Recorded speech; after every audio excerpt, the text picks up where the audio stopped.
বাংলাদেশের সব মানুষের নাম বদলাতে পারে, বইয়ের পাতায় স্বাধীনতা সংগ্রাম বদলাতে পারে। বঙ্গোপসাগরের পানি সব যেতে পারে শুকিয়েও, গোটা রাজধানী কেড়ে নিতে পারে বুড়ি গঙ্গার ঢেউ। সুন্দরবন কেটে হতে পারে ইটের ভাটার লাকড়ি, শিল্পপতিরা দেউলিয়া হয়ে খুঁজতে পারেন চাকরি।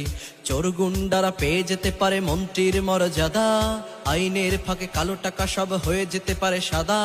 অনেকেই বলে এই দেশ নাকি হুজুগ জাতির দেশ, দফায় দফায় বদলায় এর রং ঢং পরিবেশ।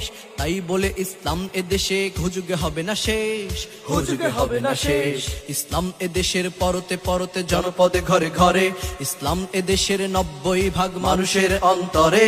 ইসলাম নিয়ে কেউ ছিনিমিনি খেলে এমন সাধ্য নেই, আর কিছু থাক না থাক তবুও ইসলাম থাকবেই।